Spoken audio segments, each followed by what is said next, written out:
ہوا ہے، اس واقعے پر سوالات کیا پیدا ہوتے ہیں، ان سوالوں کا جواب کیا ہے، اور اسی میں ایک مستقل بحث یہ بھی آئی ہے جو آپ کا سوال تھا وہاں اس کا جواب بھی موجود ہے۔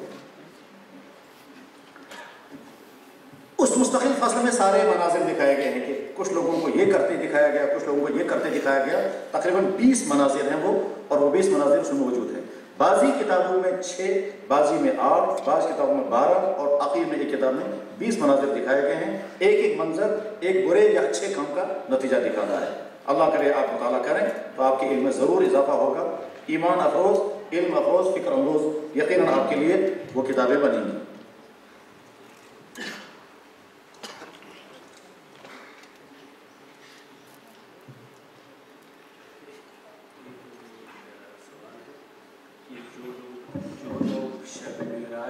شب بیداری کرتے ہیں، کیا یہ صحیح ہے یا بدعت؟ جی، کسی کام کے صحیح یا بدعت ہونے کا فیصلہ جو ہے اس کے لیے اصول ہے۔ ایک شخص کوئی کام کرتا ہے اور ساتھ میں یہ سمجھتا ہے کہ یہ شریعت نے مجھ پر لازم نہیں کیا مگر میں اپنے شوق سے کر رہا ہوں۔ مثلا شریعت نے یہ لازم نہیں کیا کہ آپ پوری رات کھڑے کھڑے قرآن کریم کی تلاوت کریں، لیکن اگر کوئی شخص پوری رات کھڑے ہو کر قرآن کریم کی تلاوت کرتا ہے، مثلا میں مثال عرض کرتا ہوں، امام بخاری رحمہ اللہ تعالیٰ رمضان میں تہجد کے اندر 10 پارے پڑھتے تھے۔ اب اگر کوئی شخص کہے گا کیا کہیں قرآن میں حدیث میں حکم ہے کہ آپ تہجد پڑھیں اور 10 پارے اس میں پڑھیں؟ جواب ہے کہ کہیں۔ پھر آپ نے یہ سب کیوں کیا؟ کہ کثرت عبادت امت کا ذوق رہا ہے اور انہوں نے اپنے شوق کے ساتھ یہ کیا۔ یا حضرت رابعہ بصریہ رحمہ اللہ تعالیٰ کے متعلق عجیب بات کہی گئی ہے کہ میں یہ چاہتی ہوں جنت بھی نہ رہے جہنم بھی نہ رہے تاکہ لوگ اللہ کی عبادت کریں تو جنت کے شوق میں نہیں بلکہ اللہ کی محبت میں، اور میں یہ چاہتی ہوں کہ لوگ اللہ کی عبادت کریں جہنم کے ڈر میں نہیں بلکہ اللہ کے خوف سے۔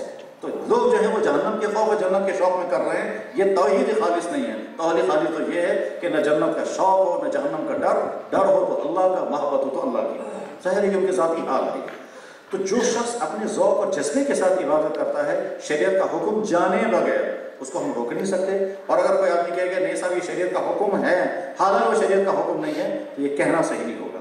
کوئی آدمی اپنے ذوق کے ساتھ اپنے جذبے سے خود ہی ساری رات عبادت کرنا چاہے تو اس کو روک نہیں سکتے، لیکن اگر وہ یہ کہے گا یہ شریعت کا حکم ہے تو شریعت کا حکم نہیں ہے، اس لیے کہ شریعت کا حکم اگر ہوتا تو پھر جیسے معراج کا واقعہ موجود ہے ویسے ہی معراج کے رات میں جاگنے کا حکم بھی ہوتا، اور جاگنے کا حکم کہیں نہیں ہے۔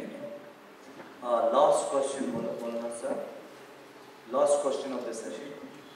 مولانا صاحب پوچھ رہے ہیں کہ واقعی معراج سے ہمیں کیا پیغام ملتا ہے عالم انسانیت عموماً مسلمانوں کے لیے خصوصاً کیا میسج ہے؟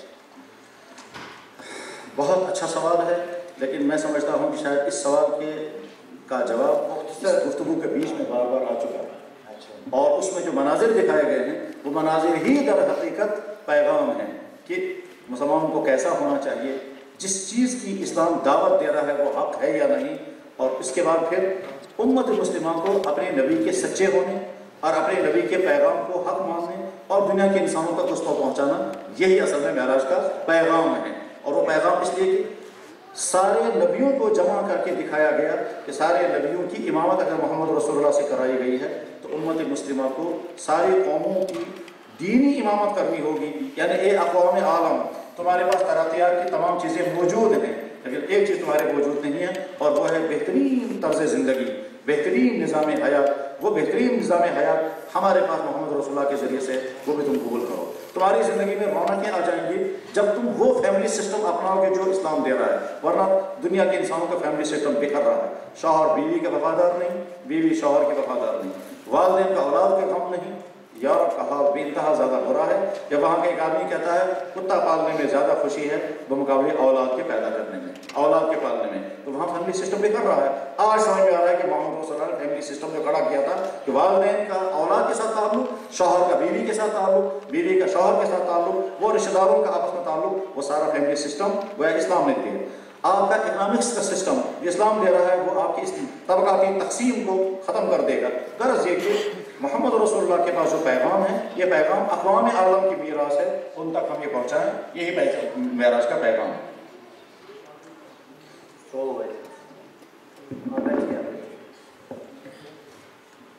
شکریہ مولانا صاحب۔